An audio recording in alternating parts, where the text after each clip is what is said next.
Welcome to Running Hot, Action Network's motorsports betting podcast. I'm your host, Nick Giffen, predictive analyst here at Action Network. And joining me, my co-host, Stephen Young of Roto Grinders, better known as Stevie TPFL. And this week, we're talking bets for the Cookout 400 at Martinsville Speedway here on Running Hot. Last weekend at Richmond, Denny Hamlin took the win in an overtime finish, an overtime restart, after his teammate Martin Truex Jr. dominated a lot of that race and arguably had the best car. Hamlin finished ahead of second place Joey Logano, and Kyle Larson barely pipped Martin Truex Jr. to the line for third, with Truex, after a dominant car all day, coming home in fourth place. So a lot of controversy around the finish. Denny Hamlin jumping the restart there. Also, just the race in general, there's been a lot of talk, around was it a good race or not. So, Stevie, I'm curious your thoughts on, obviously, the controversial finish and the race as a whole at Richmond. So, race as a whole, weak caution for Kyle Busch in the first stage. That really messed up a lot of the strategy in the race just in general. So, I thought that was a really weak caution. We haven't seen a lot of weak cautions this year, and I feel like that one could have, definitely affected the whole race just in general, because we all kind of wanted to see how the strategy was going to play out in stage one. I think Truex was the best car, just in general. I don't think Denny had a bad car. It was good to see Denny win the race because he saved my betting weekend. I bet him at 8-1 with like 30 laps to go when he was running everybody down with the newer tires, and I got super lucky, but sometimes it's better to be lucky than good. Overall, I thought Richmond was okay. I feel like we still have a lot of work to do with the new car on short flats, but it was Richmond. It was a Richmond race. Yeah, it certainly was a Richmond race, although I do think it was harder to pass than maybe even in years past. And, NASCAR is trying to improve this shorter flat track package, but doesn't seem to have gotten to where they want it to be yet. I certainly think these shorter, flatter track races, Phoenix and Richmond, haven't been quite up to the expectations they wanted. I think Phoenix was still good, but Richmond certainly, I think, left a little bit to be desired there. But you're right. That caution in the middle of stage two certainly threw a bunch of the strategies off. We may have seen it work out for the guys who did a one-stop like Kyle Larson. I believe Bubba Wallace did, Alex Bowman, Todd Gilliand.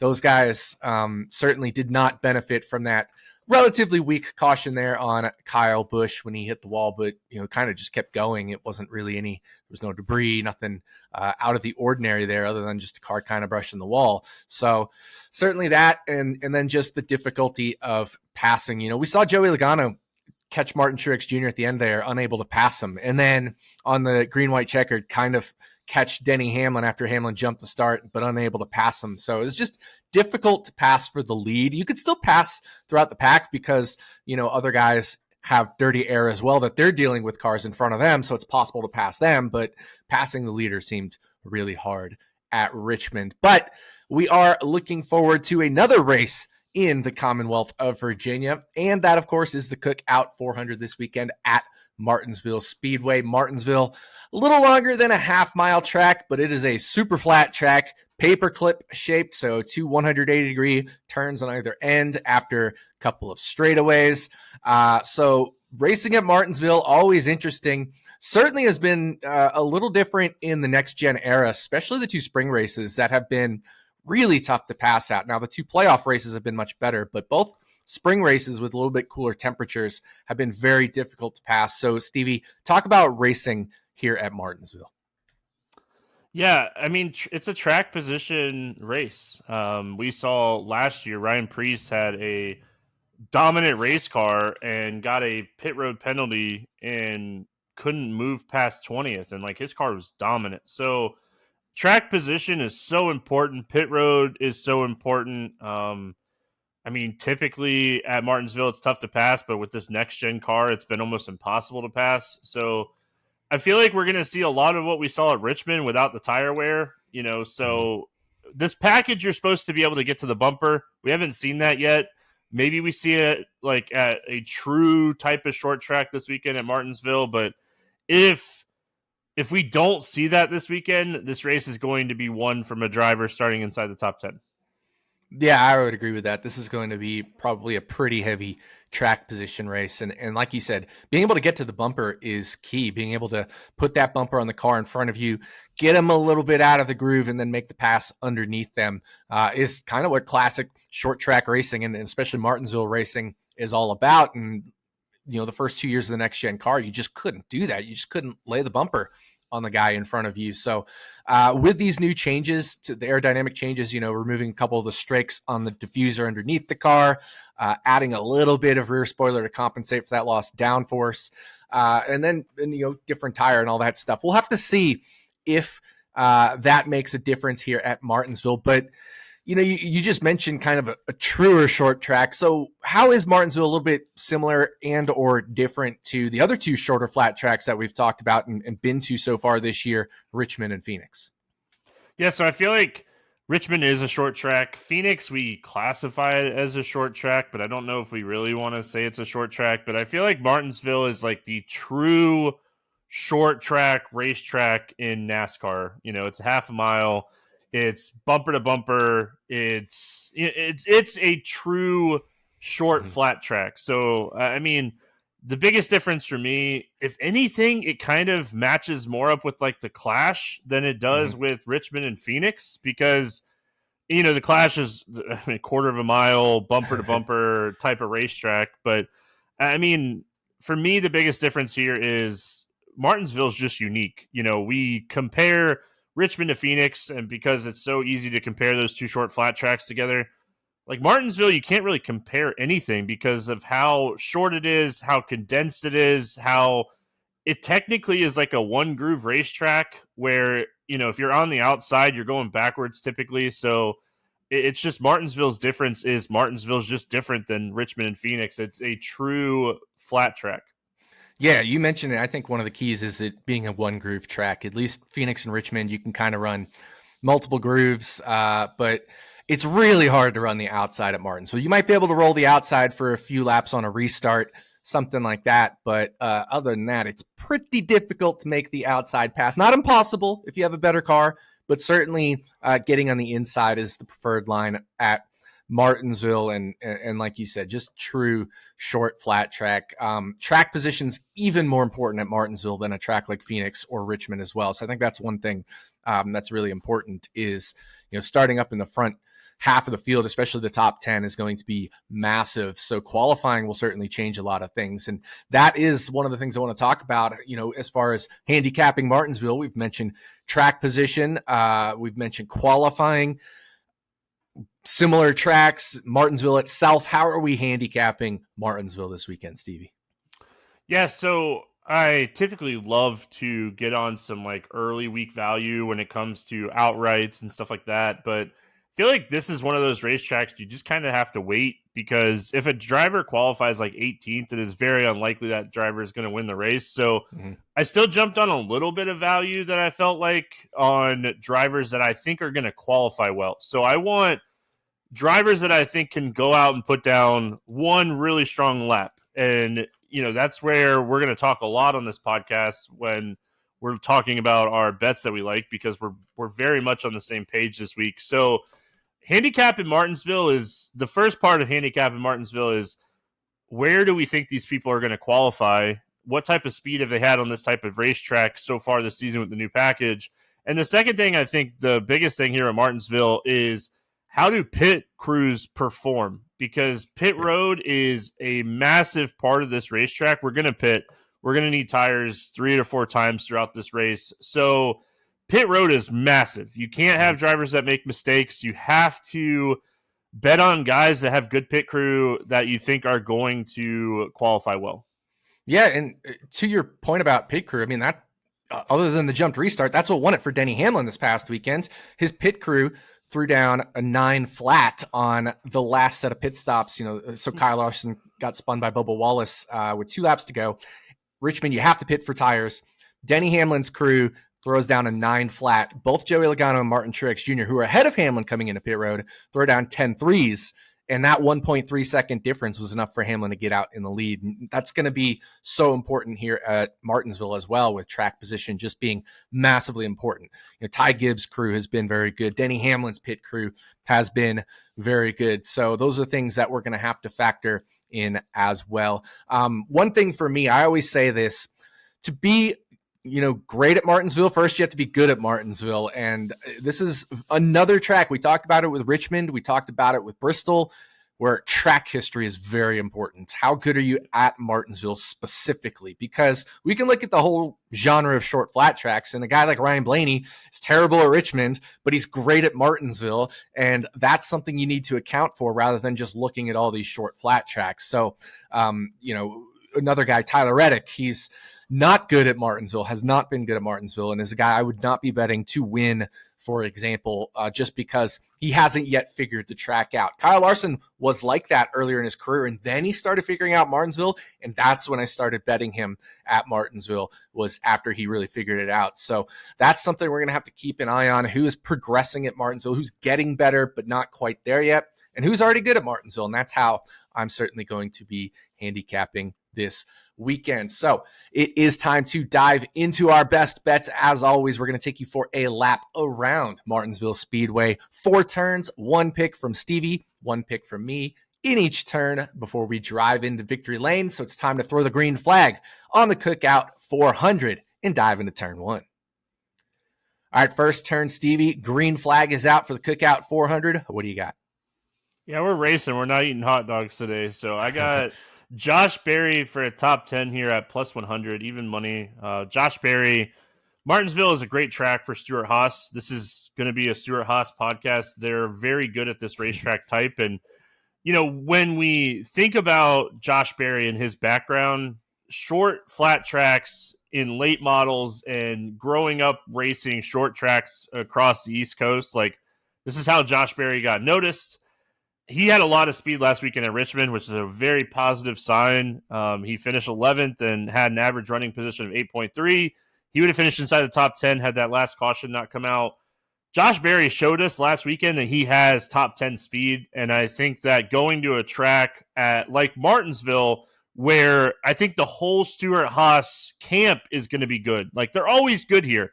Stuart-Haas with Amarola, with Harvick, Briscoe, even when Custer was in this car, everybody has been good in a Stuart-Haas car at Martinsville. So I like Josh Berry here at even money to get a top 10. And I mean, it's just going to start the love of Stuart-Haas for this podcast.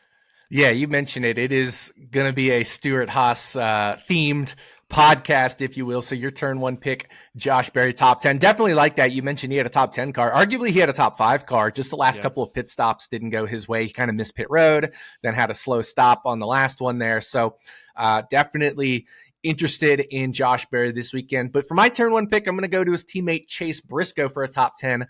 Longest out there right now, plus 105. Look, Chase Briscoe has the 4th best average running position among all drivers in this Martinsville race in the next gen era, right? That's 4 races at Martinsville, 2 in 2022, 2 in 2023. And that's removing any driver's DNFs, right? So, or non-representative finishes. I shouldn't just say DNFs, but if you have a really outlying result because of something that happened in the race, you may still finish the race, but it's not really a representative result. So removing those, he has the 4th best average running position, Chase Briscoe does, after a guy named Denny Hamlin, Ryan Blaney, and Kyle Larson. Now, if we include those non-representative finish, he's 3rd. He jumps ahead of Denny Hamlin as well, who had one bad finish in 2022 that he encountered some problems in that race. He also, Briscoe, has the highest quality pass percentage of any driver at Martinsville in the next gen era. And last year, of the 900 laps that were run among the 2 Martinsville races, he spent 894 of them, all but 6 laps over the 2 races inside the top 15. And those only 6 laps were, essentially pit cycles. So Chase Briscoe has been running towards the front at Martinsville throughout the whole next gen era, and especially last year where, like I said, almost the whole 900 laps spent inside the top 15. So your turn 1 pick, Josh Berry, my turn 1 pick, Chase Briscoe for a top 10. Thoughts on Briscoe? Yeah, we're going to get into this. Spoiler alert, we're going to get into this again here in a few minutes. But yeah, Briscoe, I have him 5th in my model this week coming into this race. Like, my model loves Briscoe. I looked into the data. I love Briscoe. He's qualified 4th or better in 3 straight races here. Again, going back to how important qualifying is. So, I mean, yeah, I'm with you on this one. I've already bet this as well. Yeah, so turn 1, a Stuart-Haas turn. We're going to have more of that here in turn 2. All right, turn 2, Stevie, I alluded to it. It is another Stuart-Haas racing turn. We're both on this pick, so this is like a co-op pick here in turn 2. Yeah, I mean, we're taking the paperclip and we're bending it here for Stuart-Haas Racing. Ryan Breece, top 10, plus 200. Breece had the best car last year in this race and just absolutely dominated. I think what the first 140, 150 laps. Caution came out. They went to pit road and they had a slow pit stop, and Breece tried to gun it. And like with the new timing system at Martinsville, you just can't slam it and get to pit road. We've had this happen twice now. So Ryan Breece got a speeding penalty trying to slam it out of pit road and just couldn't bounce back from that. But we again go to qualifying. He qualified 1st and 9th last year in his next gen car races at Martinsville. His average running position is 12.4. He ranks 11th in speed. Think that all is kind of just being skewed by the fact that like he got stuck in traffic and couldn't do anything after getting the pit road penalty last season. Love Ryan Breece here for a top 10. I know you and I both got him when he first came out. Unfortunately, we do the podcast like later in the week, and that number isn't as good as it was, but really like the top 10 odds that we're still getting here on a Thursday.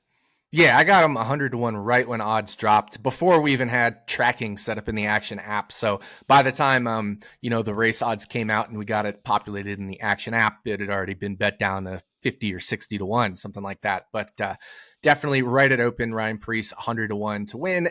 But I love this top 10 bet as well. You mentioned his average running position is probably skewed by the fact that he got hosed on that track position. I'm looking over here at my data. He has the 8th best average running position at Martinsville in the next gen era. And of course, that's with, getting that speeding penalty and losing all that track position. So it could be even better. He arguably is a top 5 driver car. You mentioned Briscoe's 5th in your model. Ryan Breece could probably be right there as well without that little bit of skewed data. And certainly he will have learned from that speeding penalty last year as well. So turn 2, a pretty quick, simple turn, because Stevie and I are on the same bet here with Ryan Breece for a top 10 finish at 2 to 1. So we've already run. I mean, Stevie, it's Martinsville. It's a quick lap. It's a short track. We've already had a quick first half of the lap because we're kind of on the same page here, especially with that Breece bet. So 2 turns down.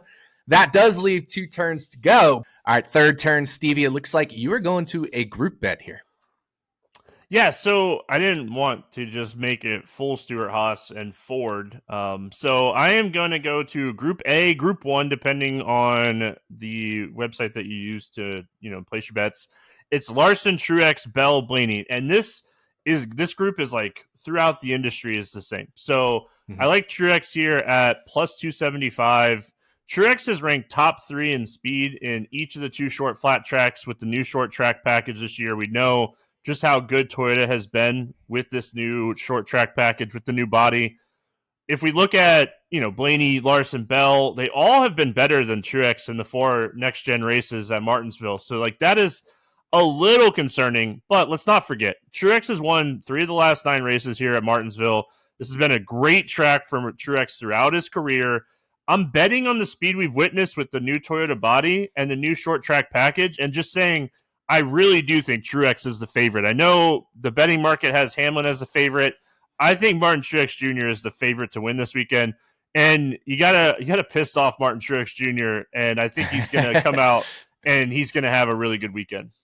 Yeah, this is an interesting one because, we talk about Martinsville track history, and you mentioned Truex hasn't been amazing at Martinsville in the next gen. He hasn't been bad by any means, but I think there's a little caveat here. Now, if we go back to 2022, one of the things that happened with Joe Gibbs Racing is they were terrible at road courses. And they also weren't good at Martinsville, but Martinsville is the oval that drives like a road course a little bit, as is Pocono in a different way. But we see a lot of road course guys do well at Martinsville. We've seen AJ Allmendinger be really good at Martinsville in the past. Marcus Ambrose is another one that comes to mind. Juan Montoya has had some good Martinsville races. So this is a spot where maybe in 2022, there's a little bit of that road course type malaise at Martinsville for JGR because Truex did not run well in 2022. And Hamlin had one bad run in 2022 and one pretty good run in 2022. But in 2023, Truex was a lot better. He qualified 5th and 1st. He finished 3rd and 12th. Had top 15 running percents of 85% and 90% compared to 55 and 65% the year before. So definitely seemed like last year is the better year to look at if you're looking at Joe Gibbs Racing in terms of Martinsville history. And that's good enough there for me for Martin Truex Jr. looking at last year. And then this is what we were talking about with the handicap. You can't just use Martinsville, even though we love to use a lot of track history.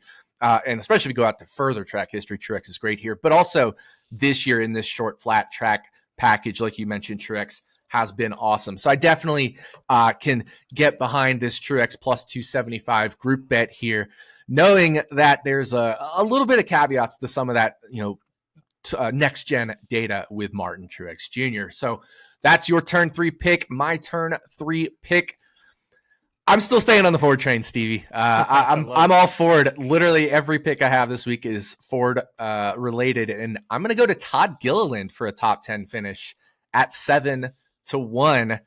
And if we want to talk about qualifying well, I want to get on Todd Gilliland now because in the 4 next gen races at Martinsville, Todd Gilliland is qualified 10th, 19th, 13th, and 17th. So all better than the top 20. For a guy at 7-1, if he qualifies in the top 20, he won't be 7-1 after qualifying. Todd Gilliland has the 13th best average running position at Martinsville in the next gen era among the drivers that are participating in this race.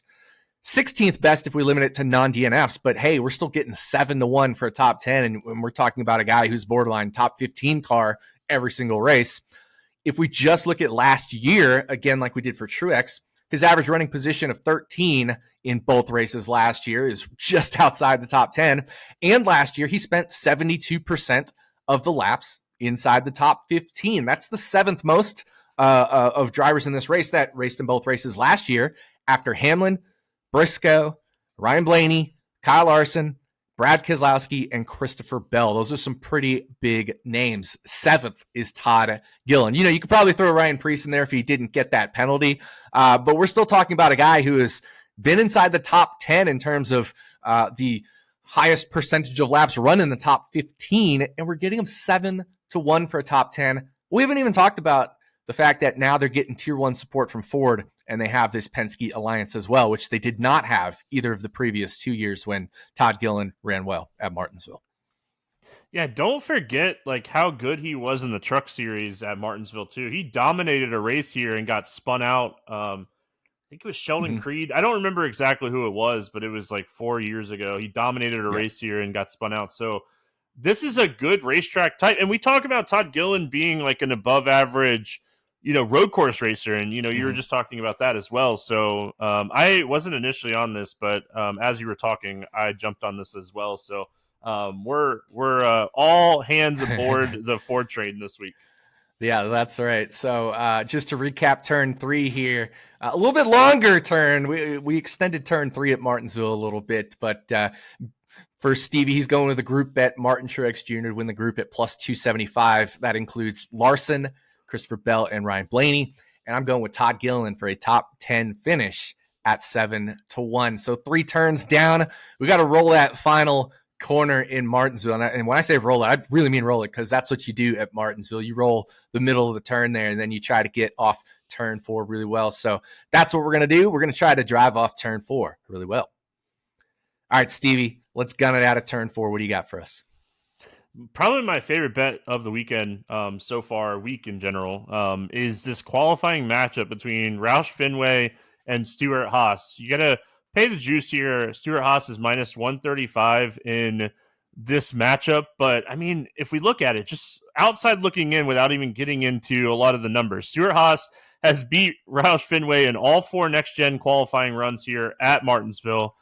Roush Fenway Keselowski has been strong at this track type, but they've lacked that qualifying speed. They haven't got over that qualifying hump yet. On top of that, it's 4 cars against 2, and all 4 Stuart-Haas cars are really good at short flat tracks. So again, we've talked a lot about Stuart-Haas. I really do think any of the 4 drivers, because we haven't talked a lot about Noah Gragson, but I feel like any of the 4 drivers from Stuart-Haas could win the pole here. Not just qualify well, but win the pole. So I like this one a lot. I'm going with Stuart-Haas over Roush Fenway in qualifying this week.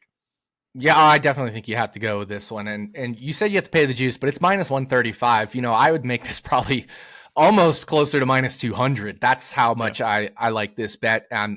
It's hard because I don't really handicap qualifying bets myself in terms of creating a model for it. But just based off of my intuition and knowledge of this, I would think this would probably be closer to a bet that I would make it around minus 200, because that's there's 6 cars, right? And Stuart-Haas Racing makes up 2/3 of those cars, which would be minus 200. And that would be if they were all equal. And actually, Stuart-Haas Racing, like you said, may even be better here just in general in qualifying than RFK. So minus 200 might even be underselling it here a little bit. But you're right. Noah Gragson, great at Martinsville. He's been awesome at Martinsville in the lower series as well. And then Josh Berry, we've talked about. Ryan Preece and Chase Briscoe, we've all talked about. Don't count out those RFK cars for sure. Obviously, Brad Keselowski is great here, and Chris Buescher's had some solid back half of the top 10 runs, but I definitely would lean. I shouldn't even say lean. I would heavily favor Stuart-Haas Racing in this qualifying matchup bet between these 2 Ford teams. And speaking of Ford, my turn for pick. I am taking Ford to win the race at plus 255. And we've been talking Ford the whole show, but look, 3 of the top 4 drivers in top 15% running percent in the next gen era are Fords. 5 of the top 10 in average running position are Fords. And again, that's with Ryan Preece being at the back half of that top 10. It's really probably 5 of the top 9 or 5 of the top 8 because it's 4 of the top 8. So it's probably 5 of the top 9 if, Preece didn't have his speeding penalty. And that also doesn't include Josh Berry, who has yet to run in the Cup Series at Martinsville, and we'd expect him to do really well. Obviously, we just talked about Stuart-Haas Racing. All 4 of those guys can compete probably for the pole position and potentially for the win.